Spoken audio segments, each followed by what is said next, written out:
Alhamdulillah, alhamdulillahi rabbil alamin, wassalatu wassalamu ala rasulillahi Muhammad wa ala alihi wa sahbihi ajma'in. Barcha maqtovlarimiz bizdan yo'qdan bar qilib, biz Muhammad Mustafa sallallohu alayhi vasallamga va uning oila ahllarini va sahobalarına barib erishsa edi. Assalomu alaykum va rahmatullohi va barakatuh. Muhtaram aziz qardoshlarım. Alloh taolo bizlarning ikki jum'a orasida qilgan amal ibodatlarimizni bergan xayr va sadaqalarimizni o'zining keng rahmati ila dirslab qabul etib, bandashilik bilan bilib bilmay qilgan Alloh va kishonlarimizni yorliq qilsin. Yine bugungi darsimizda marhamatlik ham yumshoq ko'ngillilik degan masalani qolgan.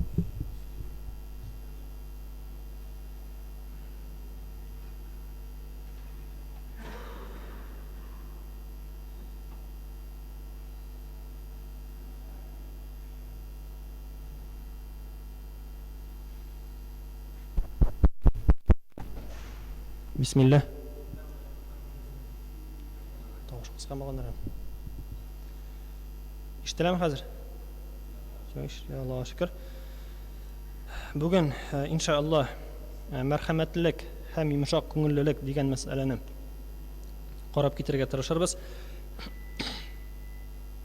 İslam dininde shafqatli hem yordamchil bo'lurga marhamat bo'lgan indi marhamatlik deyiladi. Ya'ni shafqatli, yaxshi ko'ngilli deb aytdik, yordamchil, har vaqt yordamli bo'lib yuruvga shusha so'zni bir so'z bilan aytganda marhamatlilik deb endi aytiladi. Alloh taolaning sifatlaridan deb aytdik, Alloh taolaning ismlarini bilamiz. Alloh taolo Rahman ham Rahim, Alloh taolaning ismini bilamiz. Ham Alloh taolo qullarına dunyoda da oxiratda da shafqatli ham mehribonli. Şunun için merhamet ul ilahi bir tuyg'udur. Ya'ni onun sıfatına bu indi Alloh taolaning sifatına kirmay, Alloh taolaning sifatına teng tugul deb endi anlarga kerak. Musulmon qoti yurakli, qoti ko'ngilli tugul, kirisincha marhamatli ham yumshoq ko'ngilli bo'lurga tegish. Bu endi musulmonlarga xos sifat deb aytganda biz yumshoq ko'ngilli, marhamatli bo'lib, o'zaro totuv munosabatda yasharga burushlimiz. Allah'ın mahluklarına qarata ko'ngilinde şefkat ve merhamet yürütken kişi üstün kişidir.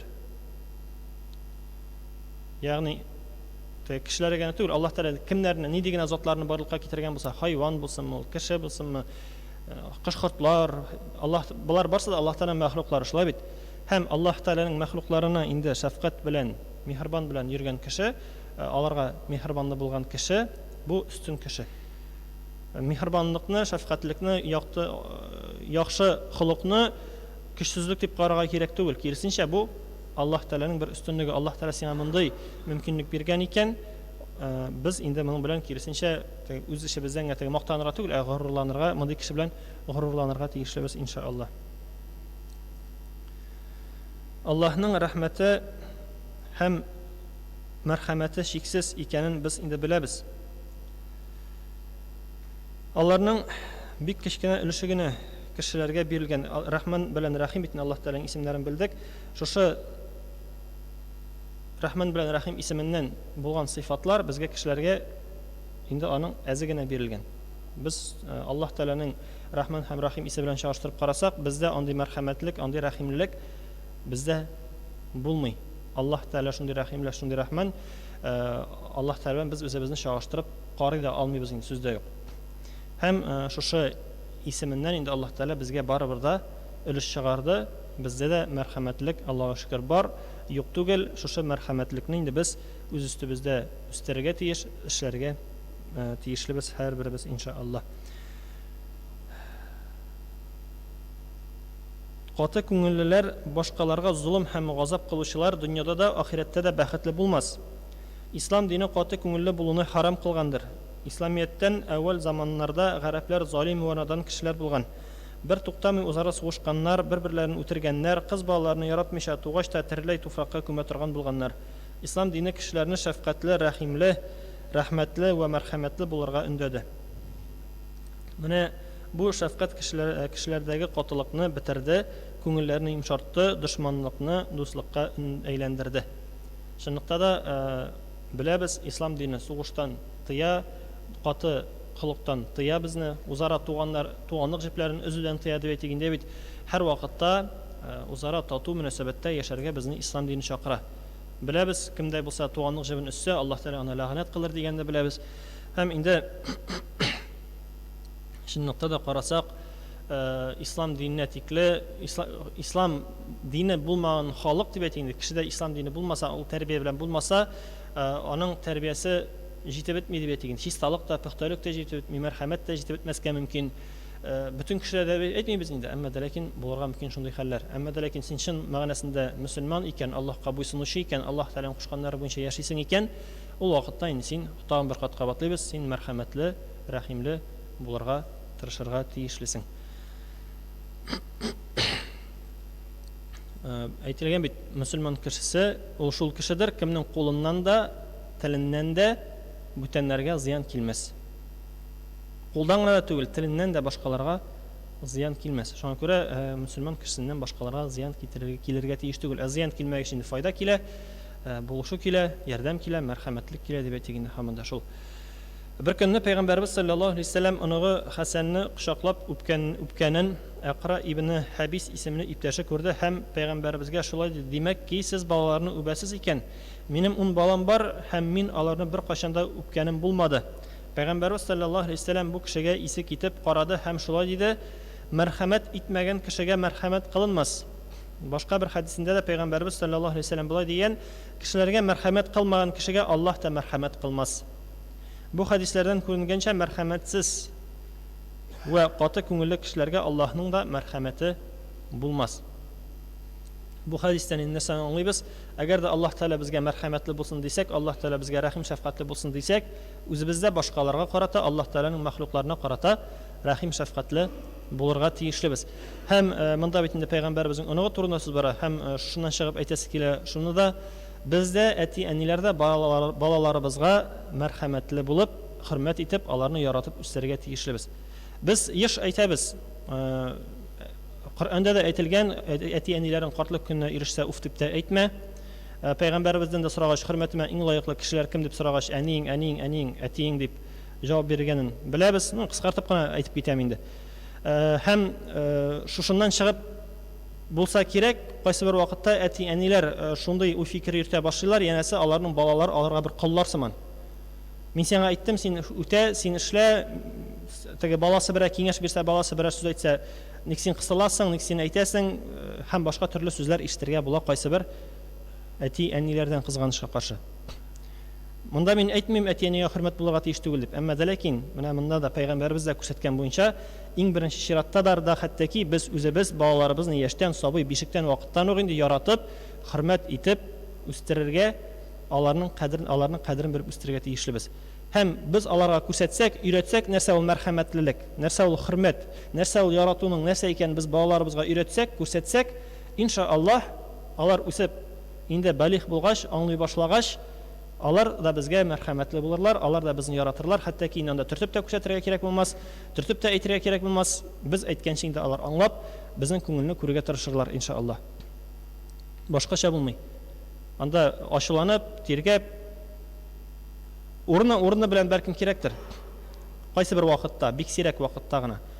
Ансы да әле шиктән чыкмыйча гына, сүгенеп акырмыйча гына дип әйтгәндә дирәк арттырыбрак әйтсәк, гафу үтенәм. Шуңа күрә без балаларыбызга дөрес тәрбия бирергә тиеш. Балаларыбыз безнең белән киңәшләшә икән, матур киңәш бирәбез.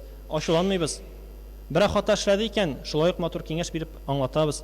Бер гыйлем иясе әйтмешли, әгәр дә балаң кайтып сиңа дөресен әйтте икән, берәр хатасы турында, гөнаһысы турында бер дөресен әйтте икән, әгәр дә син аны ачуланып, кыйнап әйтгәндә, анда ныклап тиргисең икән, икенче юл сиңа дөресен әйтмәячәк. Хәтта ки син сорасаң да әйтмәячәк. Шуңа күрә балаларыбызга дөрес тәрбия бирү без әти-әниләрнең бурычы. Без әти-әниләр өстендә иншааллаһ. Сүздә юк инде, бу сүзләр минем үземә дә кагыла, сөйләгәндә генә сөйләү җайлы, ансында беләм, әмма дә ләкин инде шушы сүзләрдән һәрберебез үзебезгә киңәш ала белергә тиешлебез балаларыбызны тәрбияләгәндә.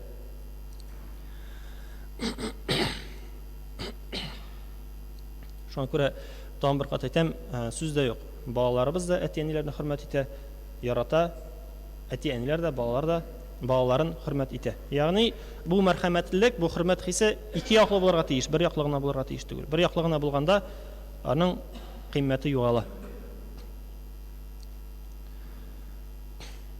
Ислам дине буенча мөселманнар бер гәүдәнең әгъзалары кебектер. Гәүдәнең әгъзалары бер-берләренә булышып, ярдәмләшеп, гәүдәнең сәламәтлеген саклаган кебек, мөселманнар да бер-берләренә таянып, бер-берләренең кайгыларын уртаклашып, мәрхәмәт ва шәфкать күрсәтеп, араларындагы сөю һәм хөрмәтне арттырып, барлыкны дәвам иттерергә тиешләр.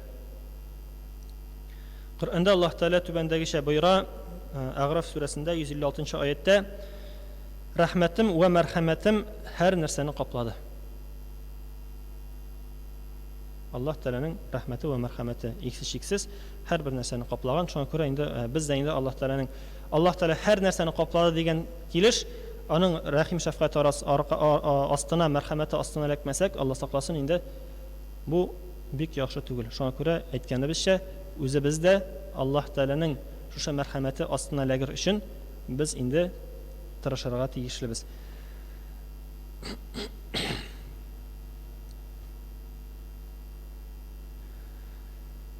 Бер заман Пәйгамбәрбез саллаллаһу алейһи ва саллям сахабаларына җәһәннәмле булган бер хатын турында сөйләгән.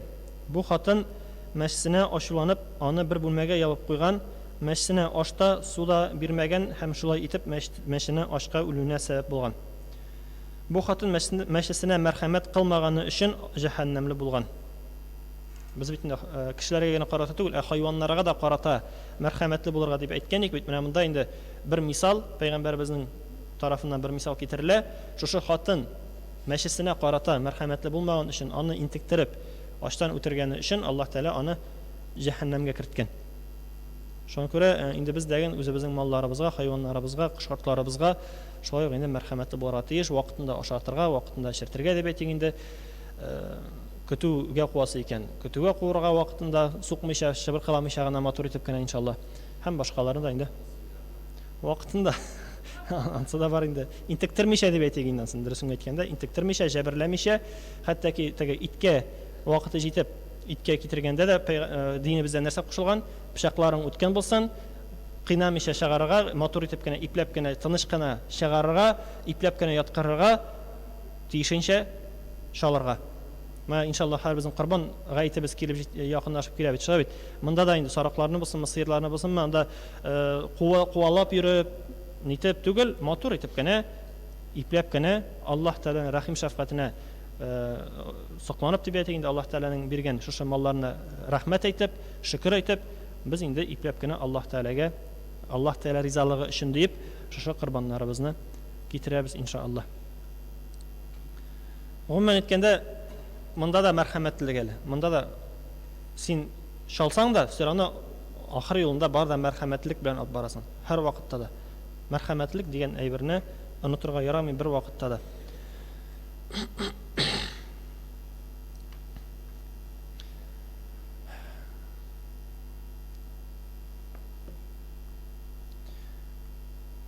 Бу мәсьәләдә әйтеп китәсе килгән сүз тагын шунда. Менә узара бит инде без монда мәчетләргә җыелабыз, йөрибез бит инде, Аллаһка шөкер, йөрешәбез. Менә мәчеткә килгәндә дә инде без дә узара мәрхәмәтле булырга тиеш. Менә хәтта ки мәчет эчендә генә түгел, мәчеттән тышка чыккач та узара мәрхәмәтле булып, бергәләп, ярдәмләшеп инде йөри белергә тиешбез. Әйтик, мәчеттә вакытта да бер кардәш ниндидә булса хата, кимчелек ясады икән, ачуланып ябырларга түгел, матур итеп кенә читкә алып китеп, матур итеп кенә киңәшен бирә белергә, матур итеп кенә сөйләшергә, үзара аралашырга тиешлебез һәрберебездә иншааллаһ. Һәм хәтта ки шушы ук мәрхәмәтлеккә керә дип әйтсәк була нәрсәне, шул ук менә мәчеткә кергәч, урыныңны сайлап басуны, намаз укыр алдыннан дөрес урынга басып намаз укуны. Чөнки син әгәр дә теләсә кая дип әйтик инде, урта бер җирдә намаз укый башлыйсың икән, син кешеләргә карата комачаулык ясадың. Син кешеләргә бер урысчалап әйтсәк проблема ясадың дип әйтик инде. Чөнки синең каршыңнан чыгып китергә ярамый. Моны һаман да кабатлыйм инде. Күп кеше булай дип әйтсәң, әнә бер 5 метр алдан чыгып китергә ярый бит дип әйтә. Күз күреме алдан чыгып китергә ярый бит дип әйтә. Әмма дә ләкин нәрсә генә әйтсәгез дә, мөхтәрәм җәмәгать, кеше гыйбадәт кылып торган вакытта аның алдыннан бер бина эчендә китү, мин бу хупланмый нәрсәгә әйтсәгез. Әле урамда бер хәл. Әнә басуда, кырда вакытта анда басса, анда бит син горизонтка тикле саклап тора алмыйсың, яны күрмисең дә. Ансы бер мәсьәлә. Әмма ләкин бер мәчет эчендә, бер бина эчендә анда артка барып баскач, моннан чыгып китүне дә хәтта күп кешеләр батырчылык итми. Шуңа күрә әнә бас кырыйга, кырыйга алдыңа яки урындык куй, яки бер киртә куй дип әйтгәндә бисмиллаһ әйт тә киртә куй һәм башкаларны.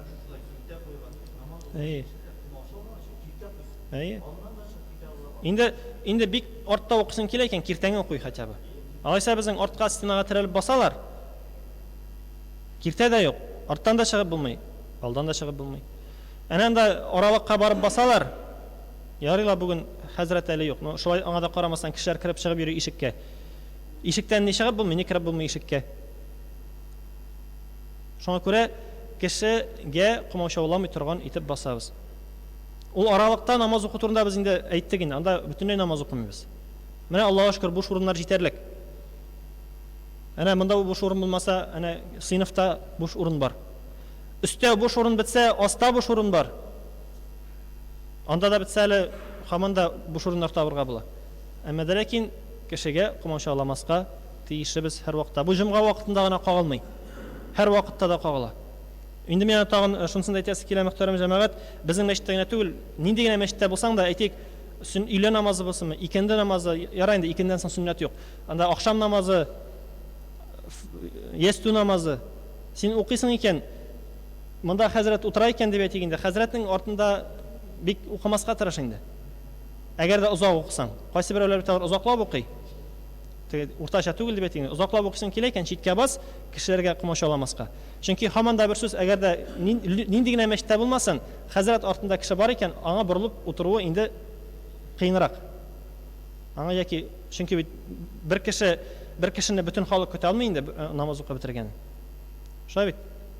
Уртача тизлектә, без мәчеттә уртача тизлектә укыйбыз, бергәләп тәсбихларыбызны тартабыз, бергәләп Коръәннәребезне укыйбыз, бергәләп чыгып китәбез. Инде иркенләп укыйсың килә икән, сиңа монда теге тыючы юк, пожалуйста, укы, әмма ләкин кешегә кымаушауламый торган урында иншааллаһ. Бүтән яклап инде, бу мәчеттә генә түгел, урамда да анда машинаны куясың икән, кайга куюңа карамастан, нинди генә урында куюына карамастан, кешегә кымаушауламый торган итеп, кеше машинасын капламыйча дип әйтик инде. Бүтән мәсьәлә, кешегә кымаушаулык без китәргә тиеш түгел. Без мөселманнар, без Аллаһ Тәгаләнең мәхлуклары һәм аның мәхлукларына карата без дәген мәрхәмәтле булырга тырышыйк иншааллаһ. Шушы урында инде иншааллаһ бүгенгә җитеп торыр. Аллаһ Тәгалә әйткәннәрнең файдасын бирсен, шифасын бирсен. Шушы киңәшләребезне үзебезгә кулланып яшәргә насыйп булсын.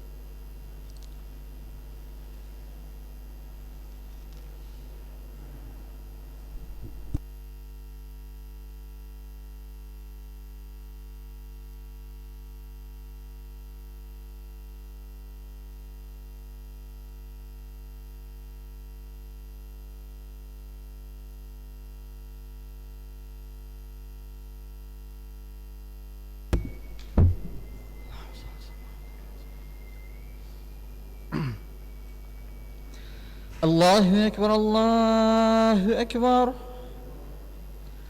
الله أكبر الله أكبر أشهد أن لا إله إلا الله أشهد أن لا إله إلا الله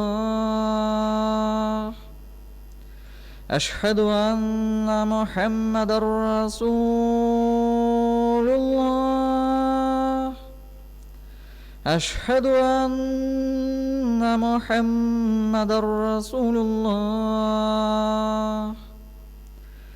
حي على الصلاة حي على الصلاة حي على الفلاح حي على الفلاح الله أكبر لا إله إله إلا الله.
الإسلام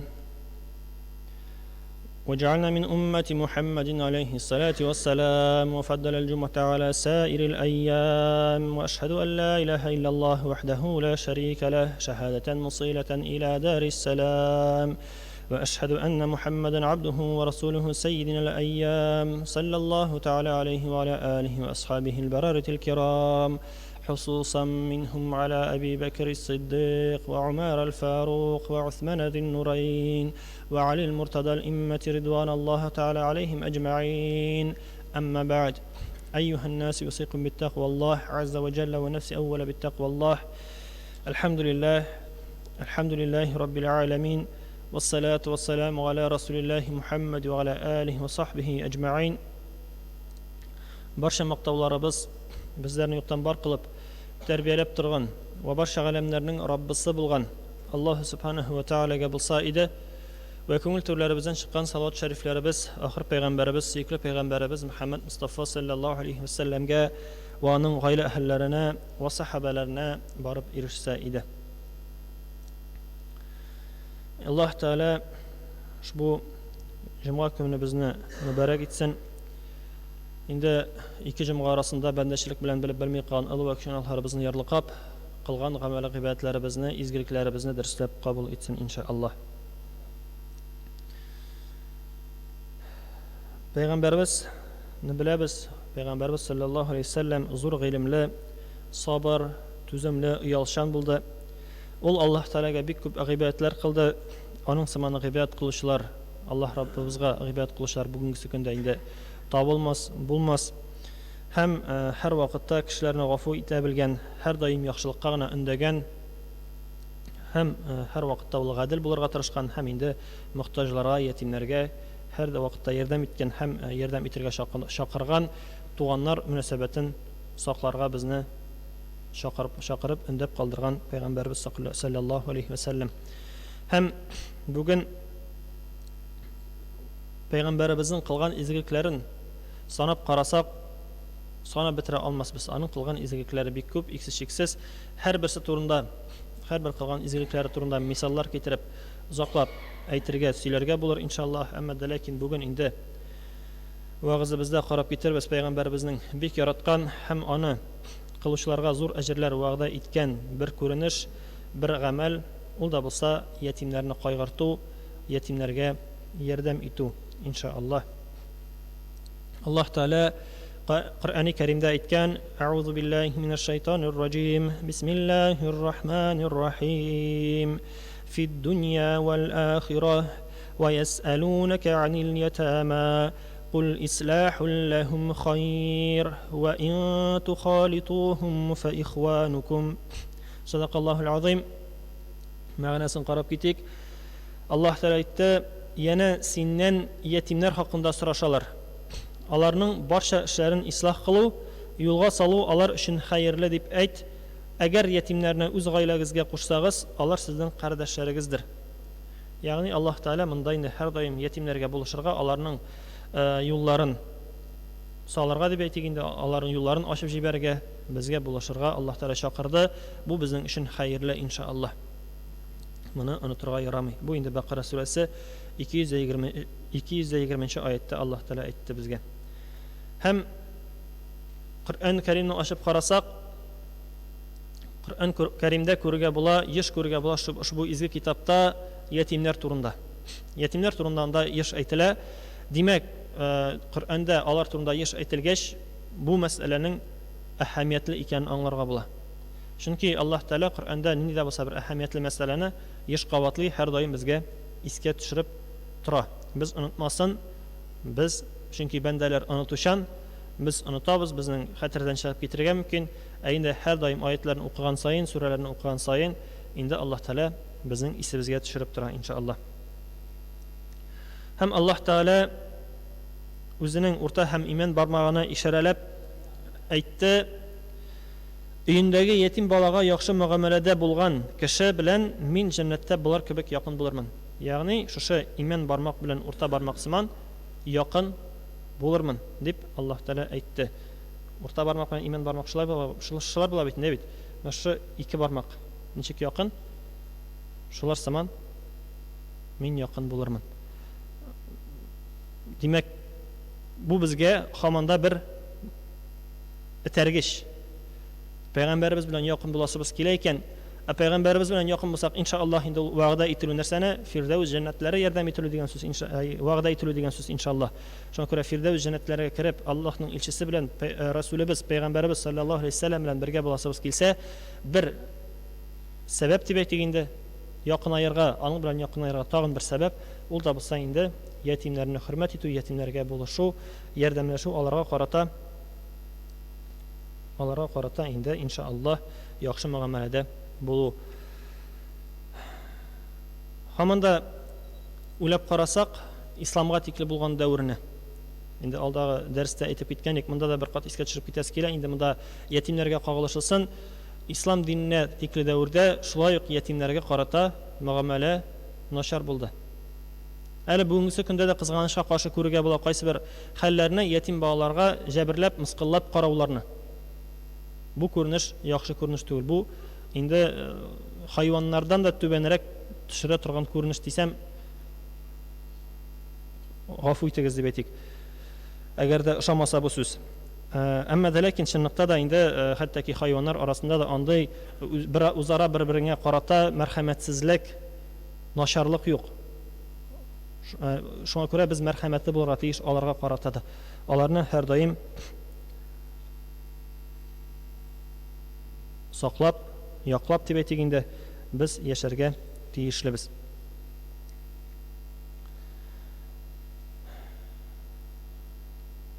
Һәм Пәйгамбәрбез саллаллаһу алейһи ва саллямгә мөрәҗәгать итеп Аллаһ Тәала әйтте: Бисмиллаһир-рахманир-рахим. Алам яҗидка ятиман фаава. Раббың сине ятим хәлендә табып, тәрбия урынын насып итмәдеме? Ягъни Пәйгамбәрбез безнең бит беләбез, ятим булды, һәм Аллаһ Тәала аңа тәрбия урынын бирде.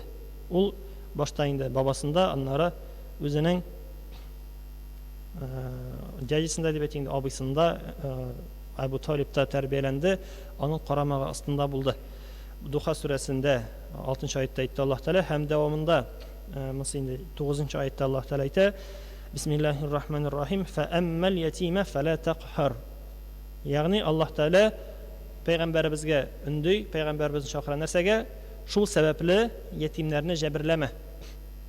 Бу инде аңлатмый пәйгамбәребез ятимнәрне җәберләгәнне, аңлатмый. Җәберләмәгән пәйгамбәребез булай да ятимнәрне якын иткән, аларны хөрмәт иткән, әмма дә ләкин Аллаһ Тәала монда пәйгамбәребезгә генә түгел, безгә аңлата, безгә әйтә Аллаһ Тәала шуның белән. Ятимнәрне җәберләмәгез, ятимнәргә яхшы мөгамәләдә булыгыз дип Аллаһ Тәала безне чакыра.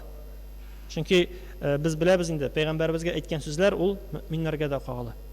Әгәр дә син мөэмин икән, Аллаһ Тәаләгә ышанасың икән, Коръәнгә ышанасың икән, син Коръәндәге сүзләргә игътибарлы булырга тиеш, андагы әйткәннәрне үтәргә тиеш иншааллаһ. Һәр беребез.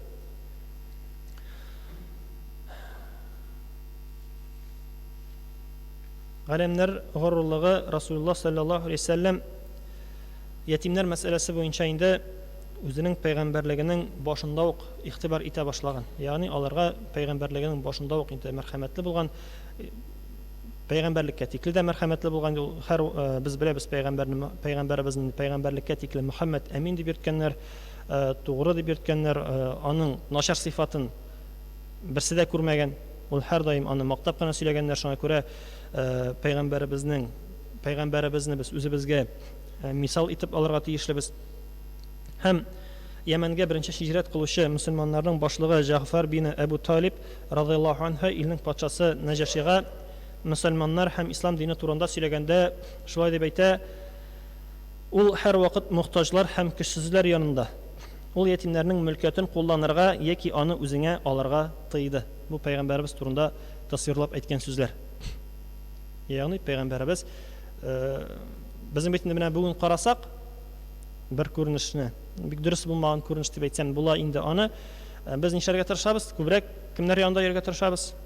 Үзебезгә булыша алырдай дип. Инде гомум әйтәм инде.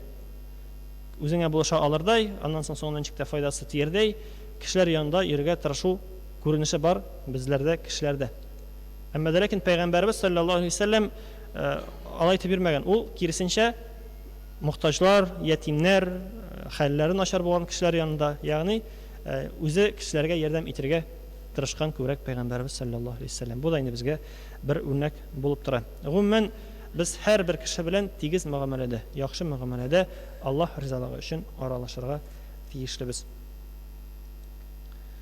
Һәм әйткәнебезчә, бүгенге көндә дә бу мәсьәлә юк түгел, ятимнәр бүгенге көндә дә бар. Кызганычка каршы артканнан арта бара дисәк тә була аларны. Бу инде кайсы күренешләр, кайсы бер вакытта инде туу йортындагы инде шифаханәдә үк калдырып китәләр, кайсы бер әниләр куркып кызганычка каршы, кайсы берәүләр балалар йортына, интернатка илтеп куялар. Кайсы берләр инде әти әниләре үлеп кызганычка каршы, Алла сакласын, андыйлар да була инде интернатка эләгәләр. Ягъни ятим балалар бүгенге көндә дә күп, алар әз түгел. Һәм инде шуңа күрә без дәгән Пәйгамбәребезнең әйткән сүзләрен истә тотып, аларга һәр даим яхшы мөгамәләдә булырга тиешлебез. Пәйгамбәрбез саллаллаһу алейһи ва саллямның хадисендә иң күркәм йорт ятимнәргә яхшы мөнәсәбәт күрсәтелгән йорт дип әйтә. Иң күркәм йорт ятимнәргә яхшы мөнәсәбәт. Кемдә инде үзенең өенә, кем үзенең өенә ятимне алып кайтып тәрбияләсә, ул бик зур әҗр-савапка ия булачак иншааллаһ. Әмма дә ләкин моның икенче ягы да бар. Яхшы булмаган күренешләр дә бар дип әйтик инде. Балаларны тәрбиягә нәрсә өчен алалар? Байлыкка кызыгып, әйтик, хөкүмәт байлык бирә, ятимне алсаң, ятим бала алсаң, яки ятим бала үзенең нәселе булган булып дип әйтик инде, аның байлыгы булган булып, шуңа кызыгып алучылар да юк түгел. Гомумән Пәйгамбәребезнең шушы хадисендә дәвам итеп әйтелгән сүзләр иң начар йорт ятимнәргә начар мөнәсәбәт күрсәтелгәне дип әйткән Пәйгамбәрбез саллаллаһу алейһи ва саллям.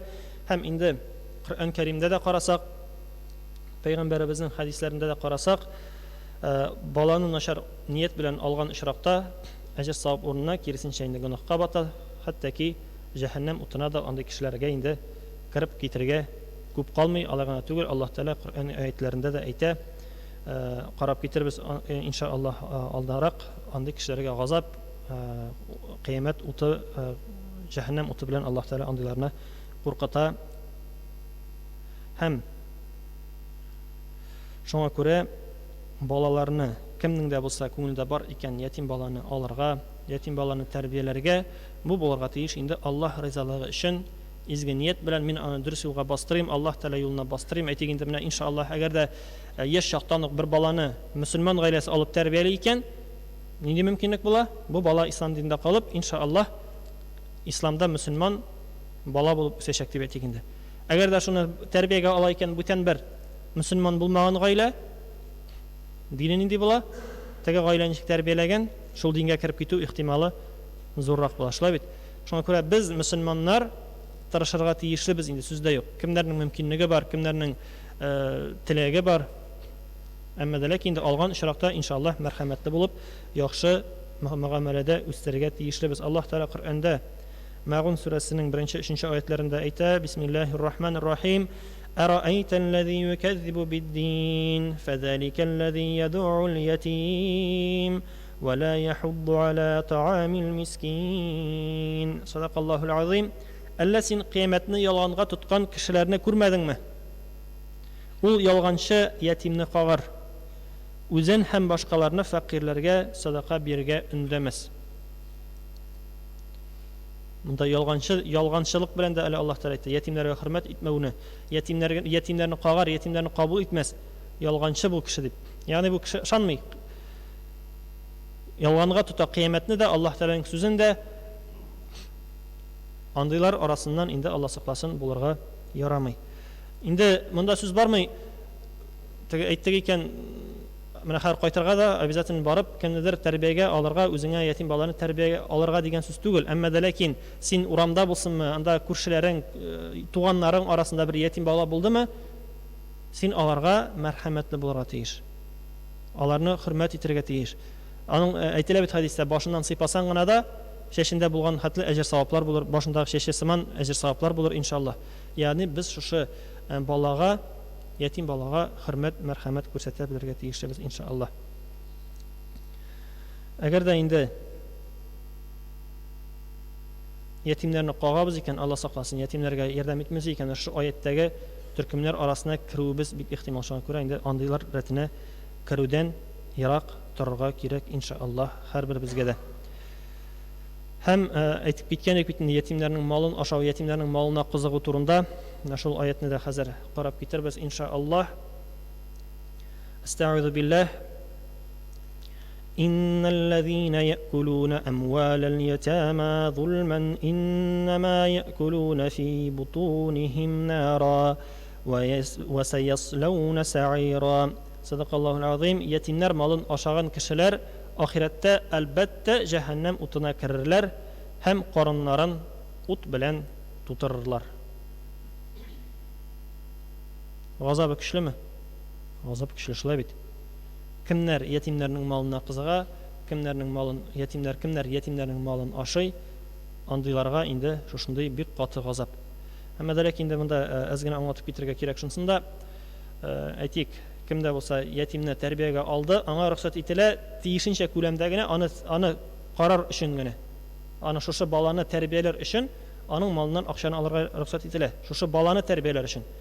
Үз кирәк ярагыңа дип, теге күпләп инде шигеннән чыгып алу түгел, әмма шушы куелган тиклегенә өлешне алып, шушы баланы тәрбияләр өчен теге зарплата сыманрак дип әйтсәң күңелле түгел.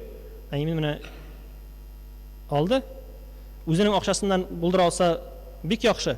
Әйтик, ничек булырга мөмкин? Ул бер хәллерәк ятимне алды, әмма ләкин үзенең аны содержать итәргә дип әйтгәндә, аны карарга, тәрбияләргә мөмкинлеге юк. Әмма ләкин шуңа да карамастан алды ул Аллаһ ризалыгы өчен. Бу очракта шушы баланы тәрбияләр өчен генә алырга була. Әмма ләкин әле һаман да бер сүз. Аллаһ Тәала андыйларга әле үзенең дә байлыгын арттырырга насыйп итер иншаллах. Үзенең дә байлыгы артып китер шушы изге ниятенә күрә, әмма ләкин байлыкка кызыгып түгел инде. Байлыкка кызыгып түгел, иншаллах, Аллаһ ризалыгы өчен. Гомумән һәрбер мәсьәләне караганда бер яклап кына әйтеп булмый. Аның төрле яклары бар, төрле нюанслары бар. Ул нишкәлекләрен бер вагазда гына да әйтеп бетереп булмый. Бүген инде теге гомумләп кенә карап китәбез иншаллах. Һәм беләбез, хәтта рәхмәт фәрештәләре турында беләбез, шул бит йортларыбызда һәрбер без телибез инде безнең рәхмәт фәрештәләре булсын, безнең өчен яхшы теләк теләп торган, безнең өчен яхшы дуа кыла торган фәрештәләр безнең йортларыбызга керүен телибез, алар турында кайгыртабыз. Һәм алар кайсы бер сәбәпләр аркасында бит йортка керә алмый. Бүген шуларның кайсы берләрен карап китик. Әгәр бер йортта нигездә ата-ана җәберләнсә, кыерсытылса, хаклары үтәлмәсә, бу йортка шушы рәхмәт фәрештәләре кермәс. Шулай ук туганлык җипләре сакланмаса, üzülсә, бу йортка шулай ук рәхмәт фәрештәләре кермәс. Һәм өченчесе, әгәр дә бер йортта ятимнәрнең малы ашаса һәм зулым юл белән башка кешеләрнең малы тартып алынып, шул кулланылса, анда да ул йортка да Аллаһның рәхмәт фәрештәләре кермәс. Калганнарын да әйтеп тормыйм, менә бу өчсен генә әйтеп киттек. Калганнарын беләбез, фотосурәтләр булсынмы, эт булсынмы йортта, аларда ул йортларга да инде рәхмәт фәрештәләре керми икәнен без беләбез. Димәк, әгәр дә зулымлык, бу йортта зулымлык кылынса, бу йортка да Алла сакласын инде рәхмәт фәрештәләре керми. Һәм без беләбез, зулымлык ул ислам динендә булмаган бер күренеш, булмаган дип әйткәндә ислам динендә тыелган бер күренеш, бик начар күренеш. Шуңа күрә без зулымлык итүдән тыелырга тиешлебез. Зулымлык безнең күңелләребездә булырга тиеш түгел. Әйткәнебезчә, мәрхәмәтлелек, йомшак күңеллелек, яхшы сыйфатларны гына без үзебездә тәрбияләргә, үстерергә иншаллах бурычлыбыз. Чөнки зулымлык кылу инде бик зур гына. Аның өчен кыямәт көнендә аннан соң җавап бирәсе булачак. Әйткәнебезчә, без бу дөньяга беребездә мәңгелеккә килмәдек. Һәрберебезнең гомере санаулы, тормышыбыз санаулы. Үзебез сайлыйбызны, үзебез белән теге дөньяга нәрсә алып китәсебез. Нәрсә алып китәсебез килә. Аллаһ Тәаланың ризалыгы өчен изге гамәлләр кылып күбрәк әҗр савапмы? Әллә инде зулымлыклар кылып Алла сакласын? Күбрәк гөнаһлар алып китеп Аллаһ Тәаланың газабынан дучар булуымы? Шуңа күрә үзебез һәрберебезгә сайлауны үзебез каршында куябыз, үзебез сайлап алабыз һәм шул сайлаган ниятебезгә күрә, сайлаган юлыбызга күрә Аллаһ Тәала безгә инде әҗр савапларын яки газапларын бирәчәк. Тагын бер мәсьәләгә генә ятимнәр турында тукталып китәсе килә.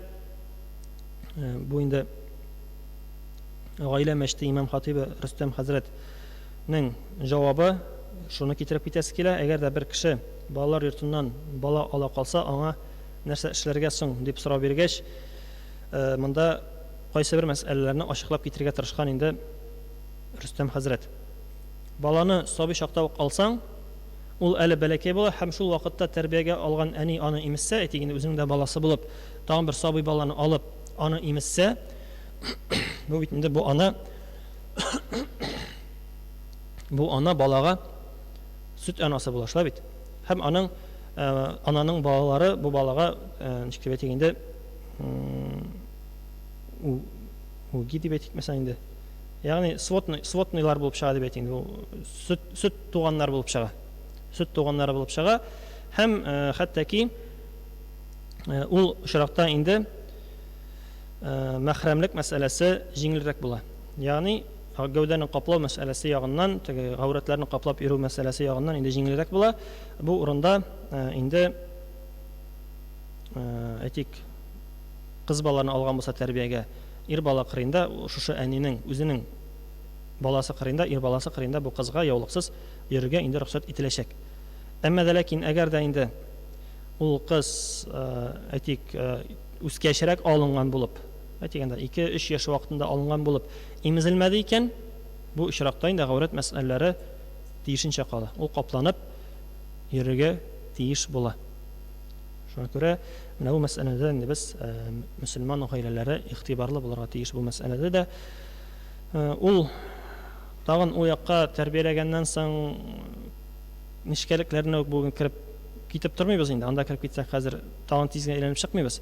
Әмма дә ләкин шушы мәсьәләләрне әйткән мәсьәләләрдә булса да без үзебезгә киңәшләрне алып, инде әйтик урамда булсынмы бер ятим баланы күрдек икән, туганнарыбыз арасында ятим балаларны күрдек икән, әйтик һаманда бер сүз, бәләкәй генә бер күчтәнәч, бәләкәй генә бер бүләк кенә алып бирсәң дә әле, аның күңеле була, сөенә, шушы баланы сөендерсәк, иншааллаһ, Аллаһ Тәала безне дә кыямәт көнендә сөендерер әҗр саваплар белән, үзенең җәннәте белән иншааллаһ. Шуңа күрә һәр даим кем булуына карамастан, монысы инде тагы да зуррак масштабта алсак, кем генә булуына карамастан, ятим баламы ул, үзенең балаңмы ул, синең күршенең баласымы, күршең бул синең туганыңмы, туганың түгелме, мәчеттәге бер кардәшеңме ул синең, кем генә булуына карамастан, без һәр даим һәр беребез бер-беребезгә карата мәрхәмәтле булырга, Аллаһ ризалыгы өчен бер-беребезне яратырга, хөрмәт итәргә тиешлебез иншааллаһ.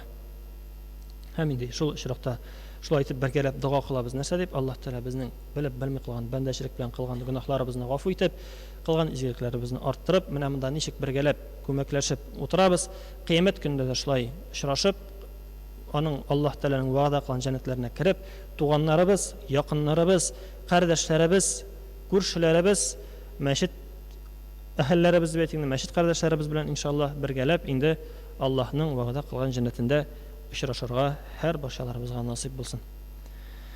بارك الله لنا ولكم في القرآن العظيم ونفعنا وإياكم بالآيات وذكر الحكيم إنه هو الغفور الرحيم الجواد الكريم العلي العظيم السميع الدعاء.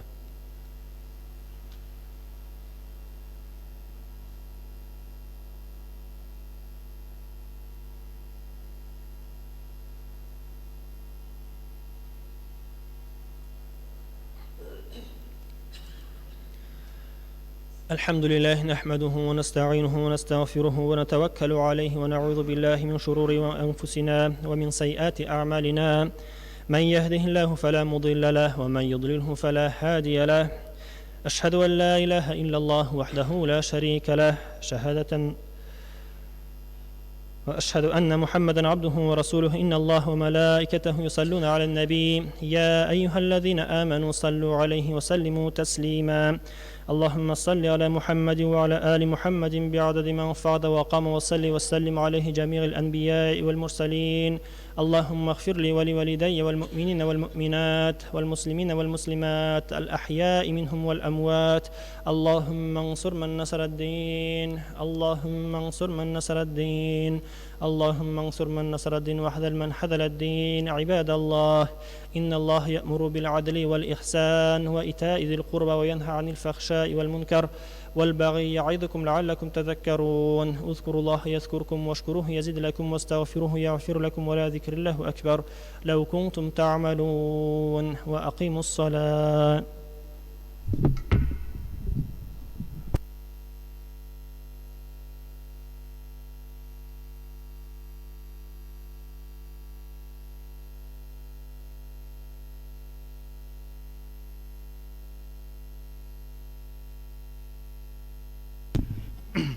الله أكبر الله أكبر الله أكبر الله أكبر. أشهد أن لا إله إلا الله، أشهد أن لا إله إلا الله، أشهد أن محمد رسول الله، أشهد أن محمد رسول الله. حي حي على الصلاة، حي على الصلاة، حي على الفلاح، حي على الفلاح. قد قامت الصلاة، قد قامت الصلاة. الله أكبر الله أكبر. لا إله إلا الله.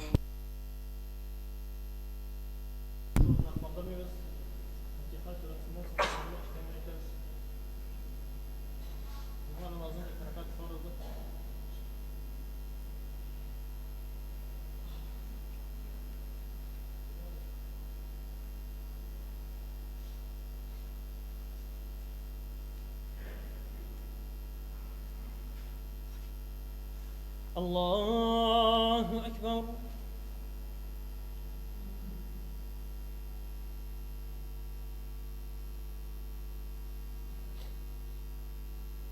الحمد لله رب العالمين، الرحمن الرحيم، مالك يوم الدين.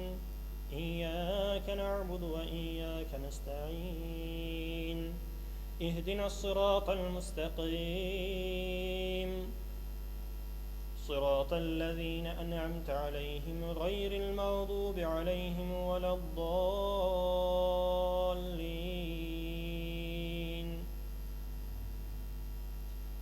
أرأيت الذي يكذب بالدين فذلك الذي يدع اليتيم ولا يحض على طعام المسكين.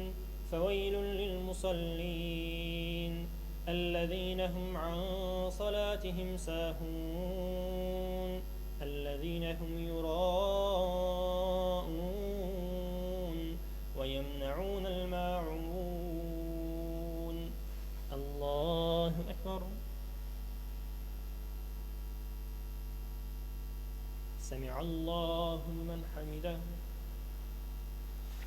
الله أكبر. الله أكبر. الله أكبر.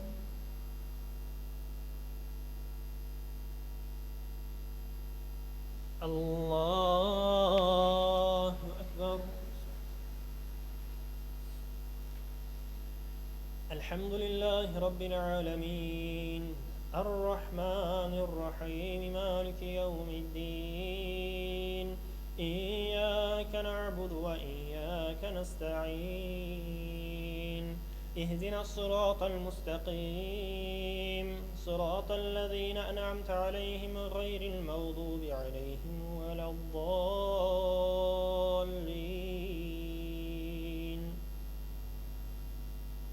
قل هو الله أحد، الله الصمد، لم يلد ولم يولد ولم يكن له كفوا أحد.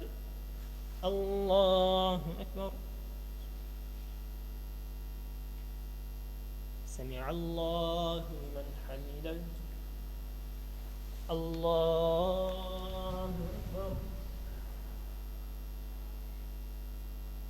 الله أكبر. الله أكبر.